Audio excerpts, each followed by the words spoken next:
And now, the show that bridges the gap between faith and business. Welcome to Bottom Line Faith. On today's show, Justin Narducci, President and CEO of LifeWater International. You can be a faith-based organization that just does things out of good intentions or just does programs that serve people.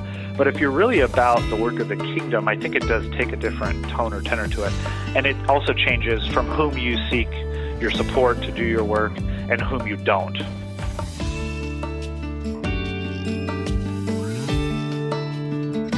Hello, everyone. This is Ray Hilbert. I am your host here at Bottom Line Faith, and this is the program where we bridge the gap between faith and leadership in the marketplace. We have a chance to go across the country, and we interview some of the most amazing leaders in the marketplace who are living out their Christian faith. We love to learn what they've learned, how the Bible instructs them in their leadership, some of their successes and failures, and how their faith has brought them along the way.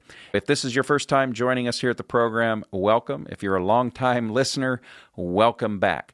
I am fired up because today we are going to hear an amazing story of a young leader that God has equipped and called in the marketplace, and this young man has been used by God to lead an amazing turnaround story. An amazing turnaround story. I have the chance today to interview Justin Narducci. Now, Justin is the president and CEO of LifeWater International, and this is an amazing organization. They seek to be the hands and feet of Jesus among the world's most marginalized communities. Justin, welcome to Bottom Line Faith. Thank you, Ray. It's great to be with you. Well, Justin, I have been looking forward to this conversation. You and I spoke a few weeks ago, got to know each other prior to this conversation. Yep. You have an amazing background, especially for a young guy. Justin, help our audience understand a little bit about your background, and then we'll talk at great length about LifeWater and leadership and so forth, but just help us understand a little bit of your personal background. Yeah, I think I have sort of an interesting story, and it wasn't one that you sort of just put on a piece of paper and execute. I started my career with the Boeing company doing defense contracting on helicopter programs and doing international finance and contracting work with Middle East and North African governments. But I really wanted to get into work with the poor. When I became a Christian, it sort of changed everything. And one of the biggest things that changed was we were involved in country clubs, and I was playing golf and doing all this sort of stuff. And all of a sudden, I felt this, Paul on the Damascus Road type experience where all of that desire went away, and I just had this burden for vulnerable and poor communities. And this was like when I'm 19 or 18, something like that. So I always wanted to go down that path, but it's actually very hard to get into professional Christian community development work or relief and development work. So I started with Boeing, and then I ended up going to graduate school at a school called Thunderbird that just does international business. And I was able to study emerging economies, and I thought I would sort of end up with microfinance or doing things, micro-lending or things that help poor economies grow. And what I found through the research was that there's this whole economy that is working with people who are sick. There's witch doctors and shaman who are trying to heal people in villages all over the world, and they take a fee for those services. And there's international corporations that are trying to repackage their products into smaller items or products that poor can buy. And I saw that all of this stuff was taking place and that a lot of these diseases were actually preventable. And so I started getting involved in public health 12 or 15 years ago. And that's what we do today. So it's sort of a circuitous route to get to where we are today, but sort of started in business, big corporate work, defense contracting, and now community development with very poor communities, predominantly in Africa and a little bit in Asia. Okay, so you've got this, at the time, this amazing corporate career going on. You go to grad school, a number of these different things. But how did you end up where you are in leadership within LifeWater International? It's a great question. I think building teams and building organizations is what I'm really interested in, and focusing on doing one thing sort of well. So I read Colin's book, Good to Great, which I think probably all of your listeners have read, and saw that as not just a marketplace tool, but also a tool that nonprofits or ministries could use to really pursue excellence in their work. by focusing on one thing and doing it really well. It sort of took me a while to get through. I worked for another ministry in East Africa for a number of years. And then the LifeWater opportunity came up, which was, a legacy organization that had been around a long time, trying to do one thing well, and was sort of at a pivot place with its organization. And so that's what brought me here to LifeWater, was the opportunity to take that theory, that Collins hedgehog theory, and apply it to a legacy organization and see if an organization that had been doing something for 35 years that wasn't working anymore could be reimagined and reinvigorated and use that principle and regrow. And that was six or 7 years ago now, and that's where we're at today. And it does work, interestingly enough. Okay, walk us through then, Justin, exactly what is LifeWater International? Give us what you do, size and scope, kind of the work that God's calling you there. Sure. Yeah, so we have a $7.5 million budget this year. We have 160 staff around the world, and we have a program model. It's called our Vision of a Healthy Village, and we do it in about 600 villages right now. And it's the same thing. We work with communities to start washing hands, going to the bathroom and toilets. A lot of times they have to build latrines that they don't have at their home or in the community or at schools. And these simple little behavior changes that they can do on their own, and it allows them to sort of gain confidence and to start improving their health. And we also incentivize them to accomplish these goals. Then at the end of it, we will actually provide a safe water source for them. So we basically have turned community development into a standard program that communities can manage at their household level, like your little family, if you were in a rural Ethiopian village, would have these 6 objectives that you could undertake over a year period of time to learn how to wash your hands at critical times and build a latrine and manage your feces properly. It's stuff that you and I don't talk about a lot, right? Yeah. But a lot of what we're dealing with in the developing world is waterborne disease, and a lot of it's fecal, meaning people don't handle their waste properly and they don't go to the bathroom in safe places, and you have fecal contaminants that are entering people's mouths or contaminating their water. So a lot of what we talk about in public health is behavior change and disease prevention, and working at a really grassroots level with each home and every village to change the way that they manage their health. We sort of use John 10:10 as our principle, which is, the thief has come to steal, kill, and destroy, but I have come that all may have life and have it in its fullness. And we're dealing with a crisis where a child dies every 60 seconds in our world from preventable waterborne diseases, and a lot of them can be prevented with people building and using a latrine at their home, or washing their hands after they go to the bathroom, or storing water safely. We need water wells, and people need clean, safe water, which we obviously provide. But they have to make these behavior changes, or that water, if it comes into a village, will be contaminated when someone gets it in their home, and they'll still get sick. So addressing these cycles of poverty and these really huge global problems at a grassroots level with families in a very structured, repetitive way is what we do day in and day out. So we're in 600 villages, predominantly East Africa, and our staff work each house to house, in a very sort of disciplined, regimented way, like a sales force, but they're trying to sell improved health and better livelihood for the children and families. And we've been able to hire all Christian staff who see this work as a proclamation of the kingdom of God and a demonstration of the kingdom of God in people's circumstances, which are pretty challenging. I believe I read that you are perhaps the oldest or one of the oldest agencies in this space globally. Is that correct? Yeah, our founder was early to the game, so to speak. He was a Christian man in California and started doing clean water work in Mexico, actually in Navajo land too, in Arizona, in the 60s and 70s with a bunch of his friends. And LifeWater was started in 77, and here we are today. It was at 2019, so we've been around 42 years formally, but sort of informally from the 60s. Very good. Very good. And I want to go back just a moment ago. I think you said, was it 600 villages in Africa? Yep, 600 villages, each about 200 to 300 people in size. So, we sort of think of an average village that has about 50 families. They're rural. So if you sort of picture rural Africa, a home with a plot of property, and they're sort of spaced out and home to home, grassroots work, teaching people that God cares about them, that God actually has a purpose for them to grow and to thrive, and that part of that is the way that they handle their waste. Okay, let's say you're looking for village number 601 or 610. Yeah. Walk us through that process quickly, the criteria. How do you set it up? Because you have an ultimate end game that's kind of built around the local church, if I understand it. So walk me through that. Yeah. So if you were sort of looking at a macro level and going down to a micro level, communities all over the world are somewhat familiar, organized in that we have counties here. So inside of a country, you have states, and inside of states, you have counties. That's how we're organized here in the United States. Well, it's not that different in even developing contexts. They have administrative structures, and they have means of sort of understanding what the tax situation is in their little local government region or administrative region. And so we work with church partners in counties.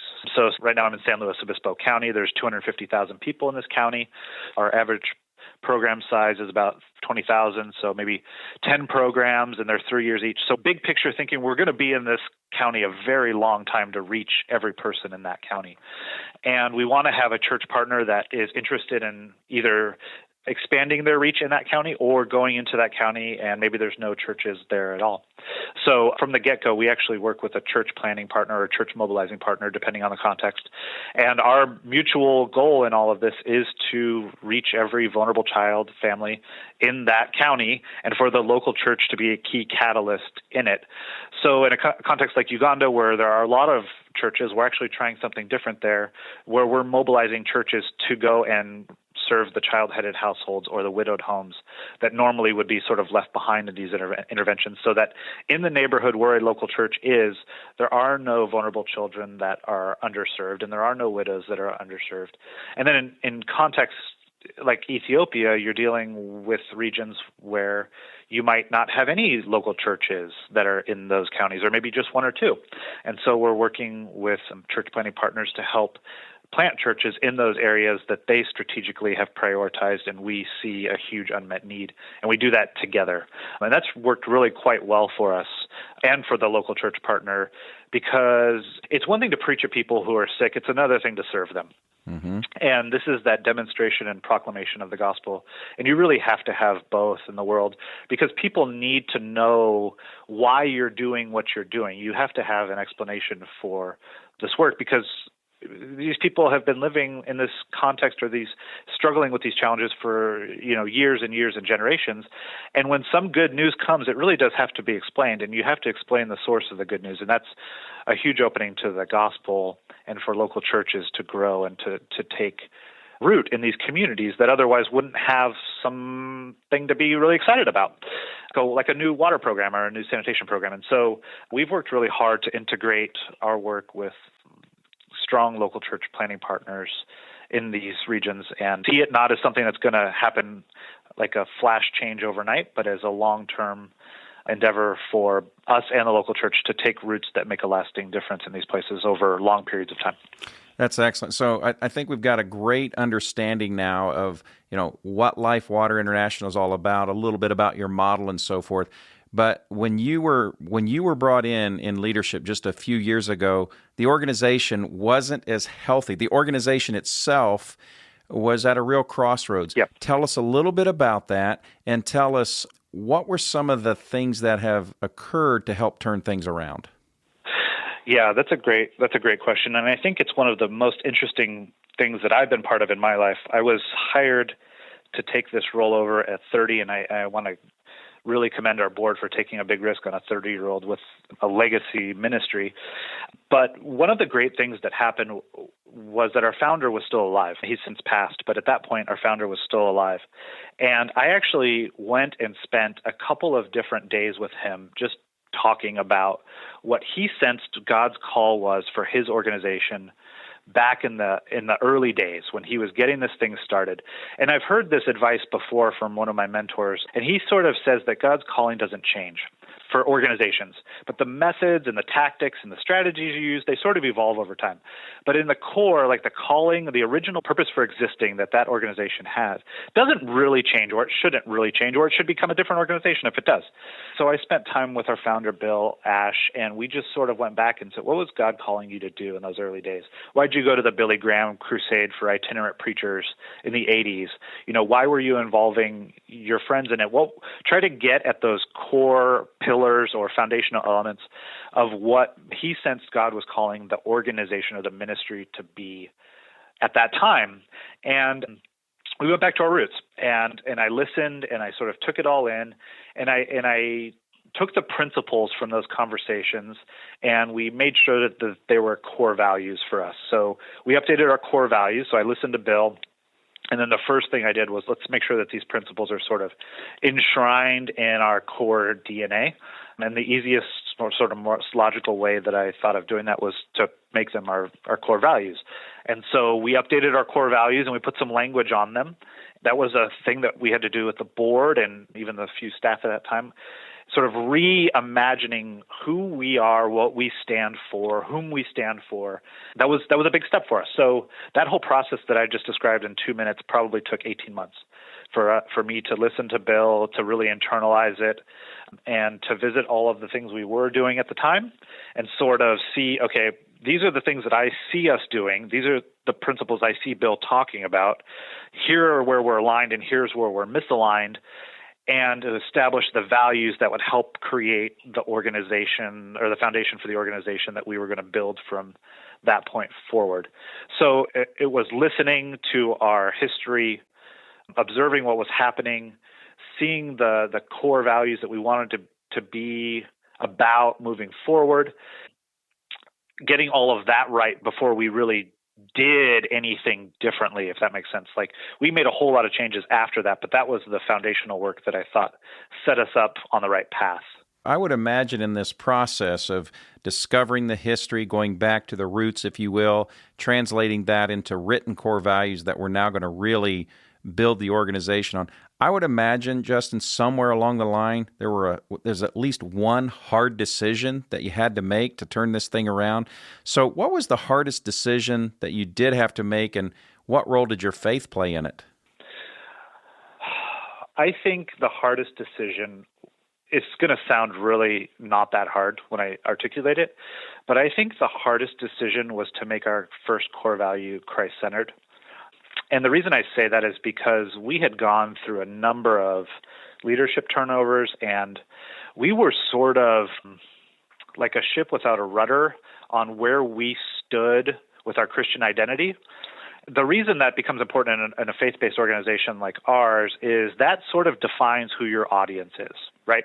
Like if we're going to say we're a Christ-centered ministry, we're going to pray together, you're sort of saying, and I'm not going to engage with XYZ funders or donors because that's going to be a turnoff for them, right? This all came from my conversations with Bill and a lot of work with our board. And when we made Christ-centered our first core value and identified that institutionally as something we would then incorporate into our programming and into our corporate practices and our rhythms, that was probably a turning point for us, I think. And the reason is you can be a faith-based organization that just does things out of good intentions or just does programs that serve people. But if you're really about the work of the kingdom, I think it does take a different tone or tenor to it. And it also changes from whom you seek your support to do your work and whom you don't. And so for us to sort of draw that line in the sand, who are we going to hire? Are we going to hire people who like Christian values, or are you going to hire people who actually are active in a local church?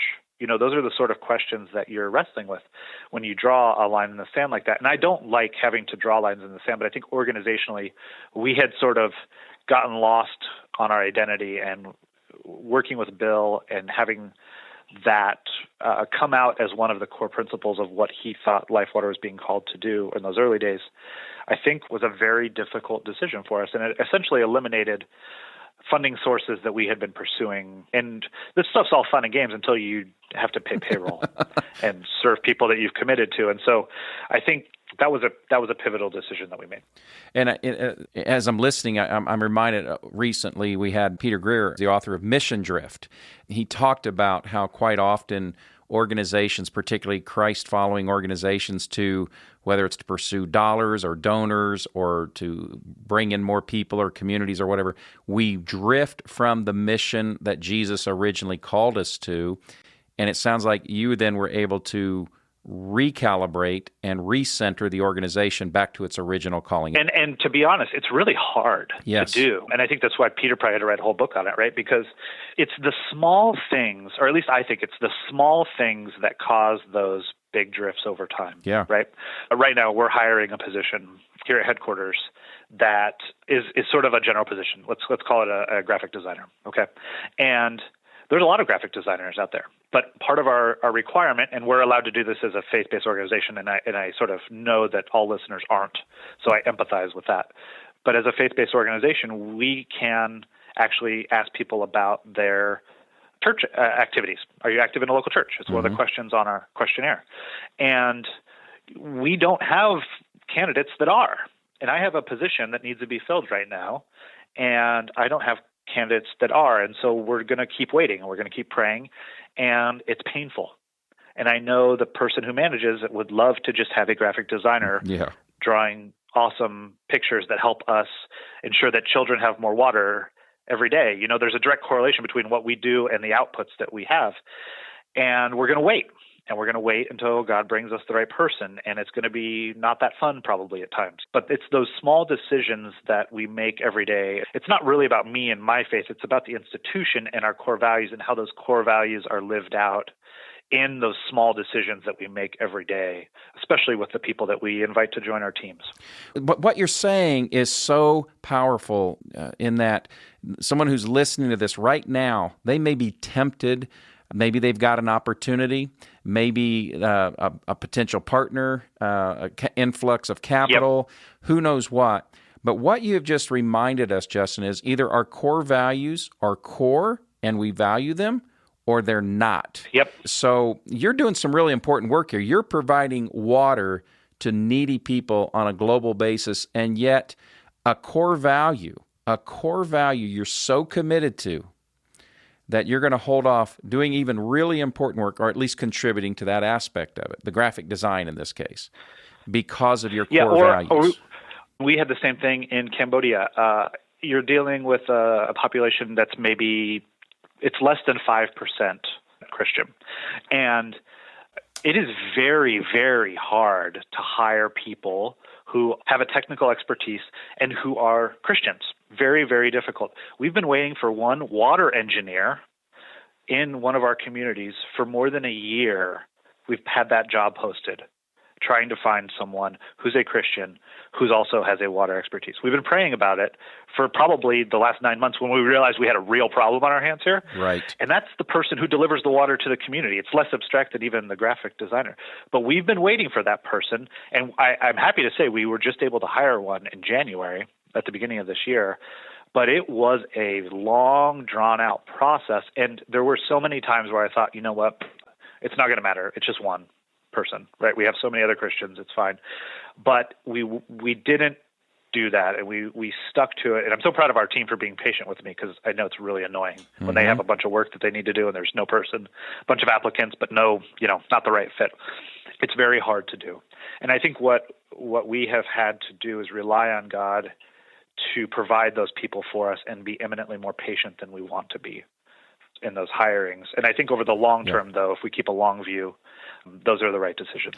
I'm really fired up about this part of the conversation, so I want to ask you to do me a favor. What I'd like you to do, Justin, is I'd like you to just give a word of encouragement to that person right now who's being tempted to get off mission or compromise on their core values. Maybe they've got a great opportunity, a potential deal, a potential new person in their company, an influx of capital, acquisition of a new customer, or what have you, but they've been wrestling with something just doesn't feel right about it.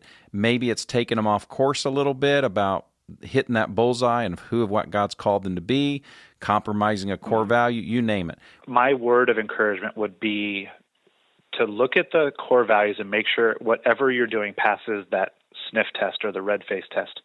Meaning, if what's written on our wall is what we're truly living, are these things compatible? Or would someone who's looking at this from the outside be like, wait, what are you doing? Why are you doing that? It doesn't align. It shouldn't be complicated. You shouldn't have to explain it away. It should be very obvious that what you're pursuing is in alignment with whom you've identified you want to become, right? Values are who we are saying we are today, but they're also things that we are becoming every day. We're becoming better at being Christ-centered. Like, I'm reading Richard Foster's Celebration of Discipline today.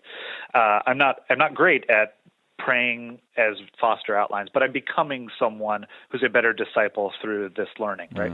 And so if you look at the values and you look at what you're doing, and if an outsider could sort of just look at them objectively with two sentences, are they in alignment or not? I think that's a really good litmus test. And ultimately what I found is if it's easy, it's probably not right. So there's a lot of things that we do, or these battles that we face in these decisions, that are like carbohydrates. They're cheap fuel that don't last. It's not the protein that's harder, more expensive, right? And the same is true with the decisions that we make. If it's cheap and easy, it's probably not right.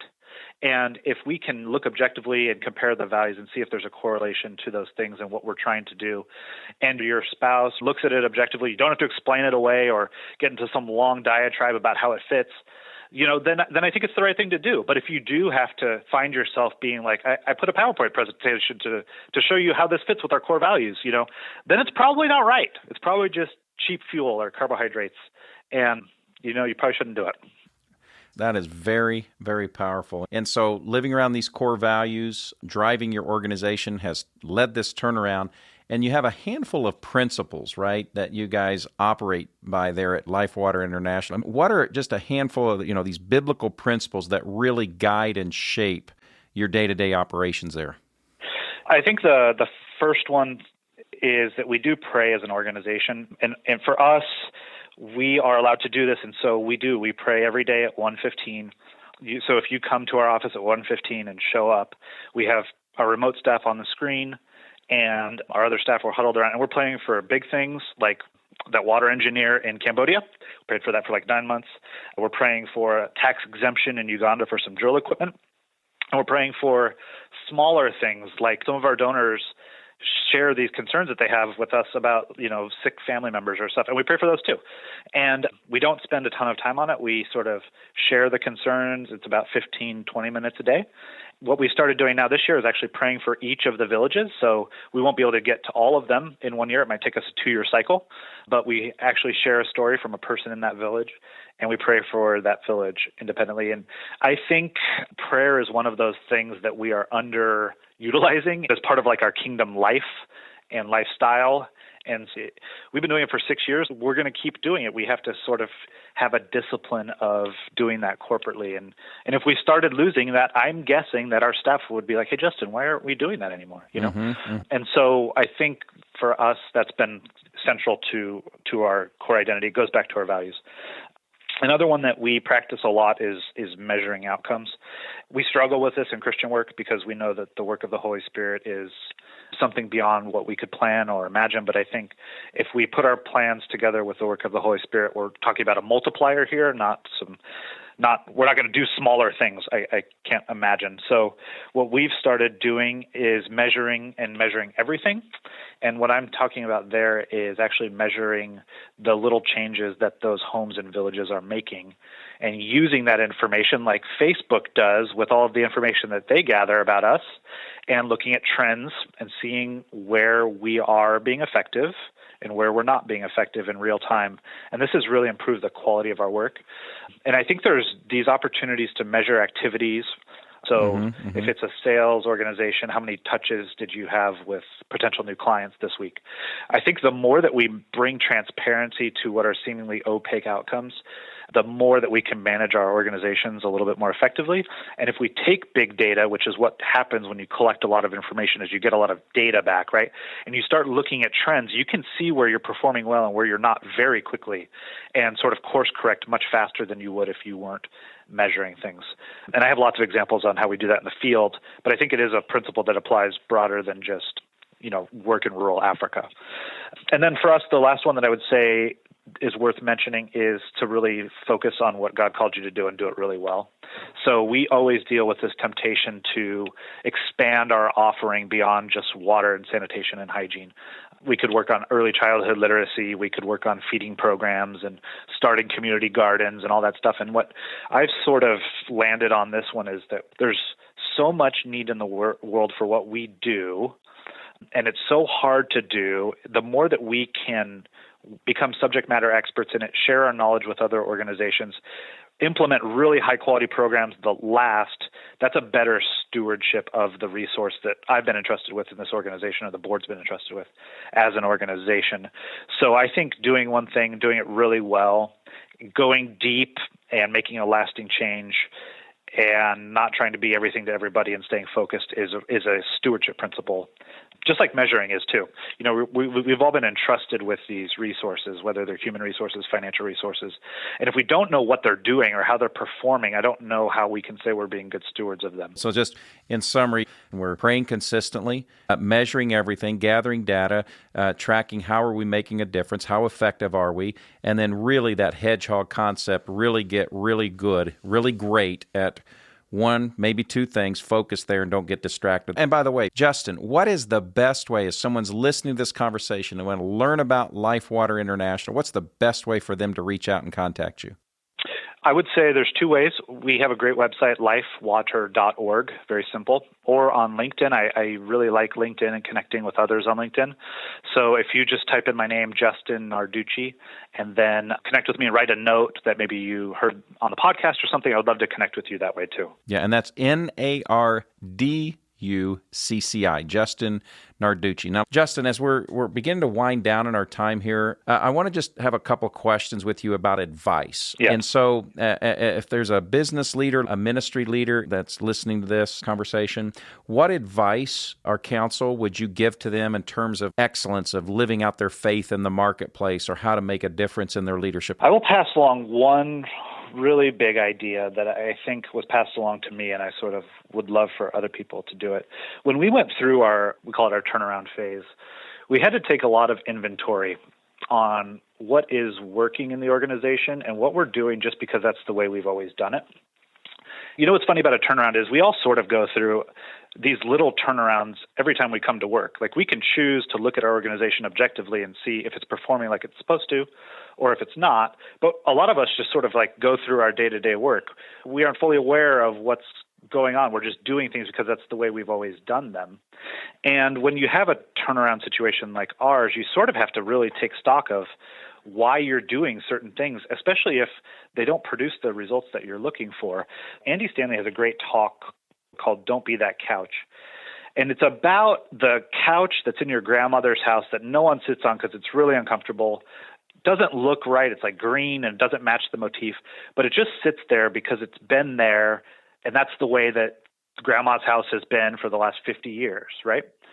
And I think there's so many of those couches in our organizations where we do things just because that's the way we've always done them, but maybe it doesn't serve a functional purpose, and maybe it isn't in line with what we're trying to do today. I think sometimes those are the hard employee decisions that we don't want to make just because we don't want to do the hard thing and deal with that situation. It's been fine. It's the way it is.